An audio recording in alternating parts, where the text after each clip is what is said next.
Hello dear students, myself Sudarshan and today we learn about physics chapter 1 unit and measurement मापन और इकाई। मतलब इसमें एक मेन टॉपिक है जिसको समझना है फिजिकल क्वांटिटी। इसको सबसे मेन बोल सकते हैं क्योंकि अगर फिजिकल क्वांटिटीज़ को समझ गए, क्योंकि ये फिजिकल क्वांटिटीज़ के लिए ही ये चैप्टर बना है। यूनिट एंड मेजरमेंट जो चैप्टर बना है ये फिजिकल क्वांटिटीज़ भौतिक राशि के लिए ही बना है। भौतिक राशि को समझना, फिजिकल क्वांटिटीज़ को समझना, ये तो सबसे पहले मेजरमेंट क्या है, मापन क्या है। मेजरमेंट को समझने से पहले वैसे तो नॉर्मल समझ ही रहे होंगे, किसी चीज़ को मापना मेजरमेंट कहलाता है।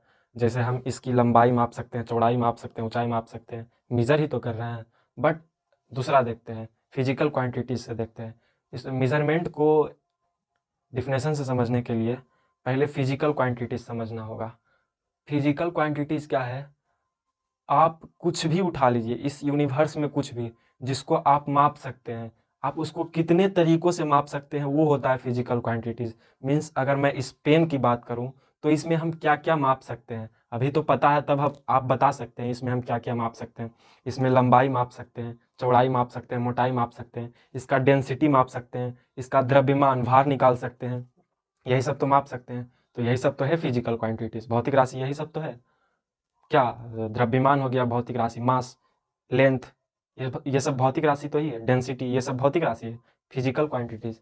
तो मेजरमेंट क्या है, मापन क्या है? मेजरमेंट यानी मापन, भौतिक राशि के द्वारा जो मान प्राप्त होता है वो होता है मापन। मतलब इसका लेंथ तो भौतिक राशि है, फिजिकल क्वांटिटीज है। बट अगर लेंथ को मैं मापूं, लेंथ को मापें अगर हम, तो कोई मान प्राप्त होगा, कोई वैल्यू प्राप्त होगा।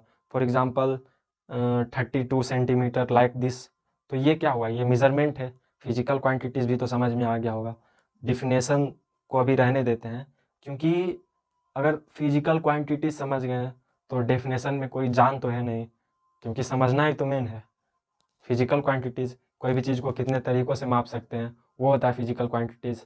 लाइक मैं इस पेन की बात करूँ या फिर अदर कुछ भी चीज़ हो, जैसे बल्ब है, पंखा है, तो इसमें द्रव्यमान माप सकते हैं, घनत्व माप सकते हैं, डेंसिटी माप सकते हैं, मास माप सकते हैं, और क्या माप सकते हैं, इंटेंसिटी माप सकते हैं। तो ये सब जितने भी है ये सब फिजिकल क्वांटिटीज़ है। एंड यूनिट की बात करते हैं, इकाई। इकाई क्या होता है, यूनिट क्या होता है? तो फिजिकल क्वांटिटीज़ को जिस टर्म में माप रहे हैं, ध्यान से सुनिएगा, फिजिकल क्वांटिटीज़ को जिस टर्म में माप रहे हैं वो होता है यूनिट, इकाई। क्योंकि कोई तो एक स्टैंडर्ड वैल्यू चाहिए ना किसी चीज़ को दर्शाने वाला। जैसे 1 मीटर इतना अप्रॉक्स इतना होता होगा, तो 1 मीटर इतना ही क्यों नहीं हो, इतना ही क्यों होता है, इतना क्यों नहीं होता, ये भी तो है पॉइंट। तो इस चीज़ को देखिए, फिजिकल क्वांटिटीज़ को हम किस टर्म में माप रहे हैं वो होता है यूनिट। फिजिकल क्वांटिटीज़ मीन्स अगर मैं इसका लेंथ मापें, अगर हम इसका लेंथ मापें तो या तो हम मीटर में माप सकते हैं, मिलीमीटर सेंटीमीटर में माप सकते हैं। तो मीटर सेंटीमीटर मिलीमीटर एक स्टैंडर्ड वैल्यू है ही तो है, तो उसी को तो बोलते हैं यूनिट, इकाई। यूनिट उसी को तो बोलते हैं। सपोज दैट हम इसका द्रव्यमान माप सकते हैं, भार, मास, मात्रा सब एक ही है। इसका द्रव्यमान माप सकते हैं, बट किस में मापेंगे, किस टर्म में मापेंगे इसको?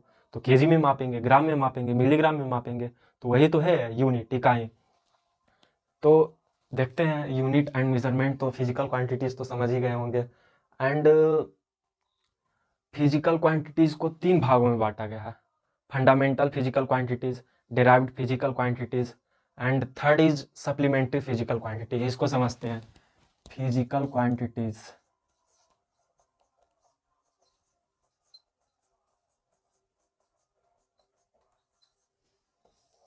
फिजिकल क्वांटिटीज तो समझ गए हैं। अब ये 3 है, 3 कौन कौन? एक तो फंडामेंटल फिजिकल क्वांटिटी है, fundamental. Second is derived physical quantity, means इसको डेराइव्ड करके निकाला गया है, डेराइव्ड लिख दे रहे हैं। And third is supplementary physical quantities. अब ये fundamental, derived and supplementary physical quantities क्या है? तो सबसे पहले फंडामेंटल, मूल भौतिक राशि को समझते हैं। फंडामेंटल फिजिकल क्वांटिटीज वो फिजिकल क्वांटिटीज होते हैं जो किसी पर डिपेंड नहीं रहते हैं। मतलब आप कुछ भी मेजर करने के बारे में सोच सकते हैं, वो फंडामेंटल फिजिकल क्वांटिटीज़ में आया, लेकिन वो इंडिपेंडेंट होना चाहिए। मीन्स लंबाई, द्रव्यमान, समय, इंटेंसिटी, करंट, ये सब इंडिपेंडेंट है। लेकिन अगर मैं बात करूँ डेराइव्ड की, जैसे अगर मैं घनत्व की बात करूँ, डेंसिटी की, तो घनत्व डेंसिटी बराबर होता है मात्रा बटा आयतन। मीन्स मात्रा बटा आयतन, आयतन वॉल्यूम, एंड मात्रा केजी में मास अपॉन वॉल्यूम। तो ये डेराइव्ड करके इसको निकाला जाता है। कैसे निकाला जाता है वो भी बताएंगे। पहले फंडामेंटल फिजिकल क्वांटिटीज़ को तो समझ लीजिए। तो आप कुछ भी मापिए तो अप्रोक्स वो फंडामेंटल फिजिकल क्वांटिटीज़ में हो जाएगा। अगर वो इंडिपेंडेंट होगा तो वो इंडिपेंडेंट होना चाहिए। डिपेंडेंट होगा तो ये डिराइव्ड फिजिकल क्वांटिटीज़ में आ जाएगा। एंड सप्लीमेंट्री फिजिकल क्वांटिटीज़, उसको थोड़ा सा आगे बताएंगे। तो फंडामेंटल फिजिकल क्वांटिटीज़ 7 हैं, 7 पहला कोई नहीं, मतलब सीरियल वाइज हम इसको लिख दे रहे हैं। अब तो कोई भी हो सकता है। लेंथ, मास, मात्रा, third time, length mass time, electric current, fifth luminous intensity, sixth temperature, and last seventh mole या मोल्स भी इसको बोल सकते हैं। यही वो 7 फिजिकल क्वांटिटीज़ हैं जो किसी पर डिपेंडेंट नहीं रहते हैं। इसके अलावा आप कोई भी ऐसा सोच नहीं सकते जो इंडिपेंडेंट हो किसी पर। जैसे लेंथ, ठीक है, लेंथ माप रहे हैं, इसका हम लेंथ माप सकते हैं, ये इंडिपेंडेंट है। मास, इसका द्रव्यमान माप सकते हैं। टाइम को माप सकते हैं, समय को माप सकते हैं, 2 सेकंड, 3 सेकंड, ऐसे करके 2 घंटा, 3 घंटा, 3 दिन, 4 दिन, ऐसे। करंट को एम्पियर में माप सकते हैं, किसी पर डिपेंडेंट नहीं है। ल्यूमिनस इंटेंसिटी, ये तीव्रता जिसको बोलते हैं। टेम्परेचर, ताप, इसको 3 इकाई में शायद मापा जाता है, degree Celsius, Fahrenheit and kelvin.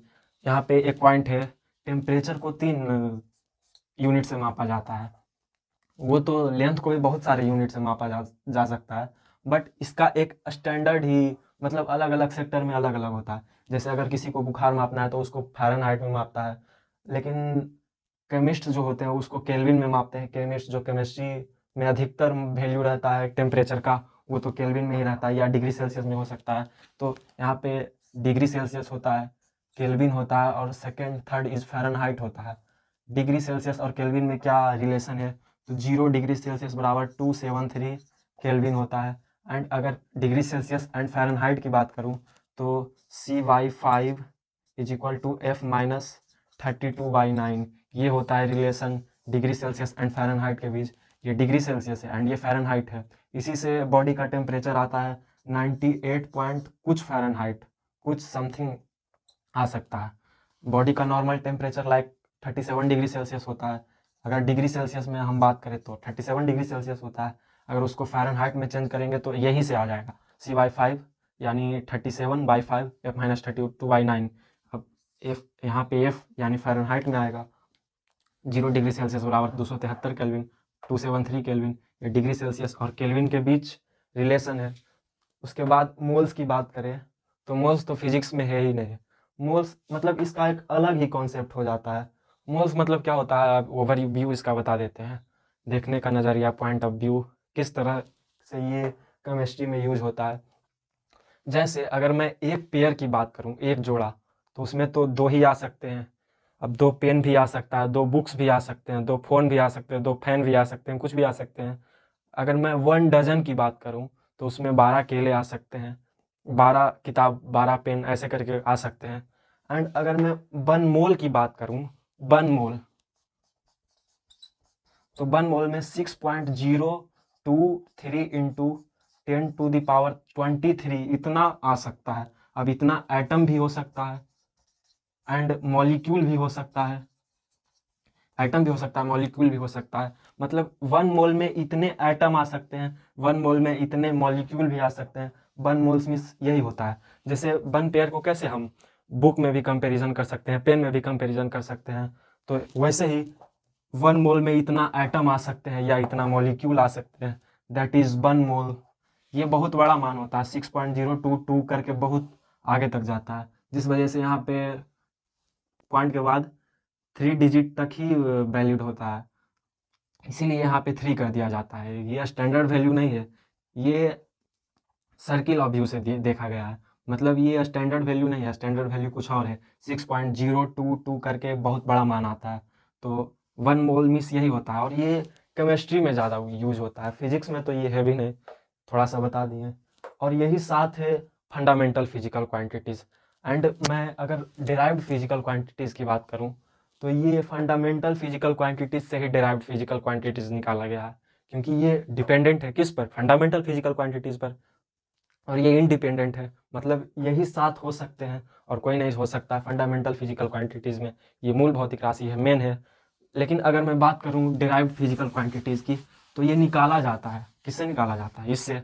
जैसे अगर मैं डेंसिटी की बात करूँ, डेंसिटी घनत्व की, तो डेंसिटी बराबर होता है क्या, डेंसिटी इज इक्वल टू मात्रा बटा आयतन, मीन्स मात्रा केजी में क्या, मास, मास अपॉन वॉल्यूम। तो मास को किस में मापते हैं, केजी में। ये मास क्या है, मास है फंडामेंटल फिजिकल क्वांटिटीज। और वॉल्यूम क्या है, वॉल्यूम आयतन, आयतन क्या है, आयतन लंबाई चौड़ाई ऊंचाई, means metre cube, metre cube. तो केजी, केजी क्या है, मास क्या है, फंडामेंटल फिजिकल क्वांटिटीज। और अगर मैं वॉल्यूम की बात करूं, तो इसमें 3 बार क्या आया है, मीटर। और मीटर को किस में मापते हैं, मतलब मीटर किस में मापाता है, किस चीज को माप रहे हैं हम ये मीटर में, लेंथ में, मतलब लेंथ ही को तो माप रहे हैं इस मीटर में। लेंथ हो सकता है, ब्रीथ हो सकता है, हाइट हो सकता है, क्योंकि ये लेंथ ब्रीथ हाइट होता है। ब्रीथ भी तो एक प्रकार का लेंथ ही है, बट हम अपनी सहूलियत के लिए उसको ब्रीथ कर देते हैं और हाइट कर देते हैं, वो भी तो एक लेंथ ही है, लंबाई ही है। जैसे मैं इसका लंबाई मापूँ तो कुछ समथिंग आएगा, तो अगर हम इसकी चौड़ाई मापेंगे, विड्थ मापेंगे मापेंगे तो ये भी तो एक प्रकार का लेंथ ही है, ये भी तो लेंथ ही है। एंड अगर मैं इसकी हाइट मापूँ तो वो भी तो लेंथ ही है। तो ये जो मीटर मापे हैं, ये यूनिट है, किस चीज़ का यूनिट है, लेंथ, फिजिकल क्वांटिटीज़ का यूनिट है। लेंथ क्या है, ये फंडामेंटल फिजिकल क्वांटिटीज़ है, तो ये डिराइव्ड करके निकाला गया है। वॉल्यूम, वॉल्यूम भी हो जाएगा fundamental, sorry derived physical quantities, किससे निकाला गया है, फंडामेंटल फिजिकल क्वांटिटीज़। तो ये सब डिराइव्ड फिजिकल क्वांटिटीज़ में आ जाते हैं। And third is supplementary physical quantities, means सहायक भौतिक राशि। मतलब अगर आप इस सातों को थोड़ा सा सोचोगे तो ये दिमाग में शायद आ जाएगा। मतलब 2 चीज़ ऐसा है जिसको आप इंडिपेंडेंट होकर माप सकते हो। जैसे मैं बात करूँ एंगल की, कोण, कोण एंगल, तो वो तो ना इस पर डिपेंड है ना इस पर डिपेंड है, वो भी फंडामेंटल फिजिकल क्वांटिटीज़ में नहीं है, इसीलिए थर्ड बना दिया गया सप्लीमेंट्री फिजिकल क्वांटिटीज़, मीन्स सहायक भौतिक राशि। कोण, एंगल क्या है, ना इस पर डिपेंड है ना इस पर डिपेंड है, जिसको रेडियन में मापते हैं, रेडियन में। ये प्लेन एंगल को रेडियन में मापते हैं, जैसे ये तो प्लेन एंगल ही है, ये अगर 90 डिग्री है तो ये क्या मापे, सप्लीमेंट्री फिजिकल क्वांटिटीज़ में मापे, रेडियन में मापे, एंगल मापे, एंगल मापें किस में, रेडियन में मापें।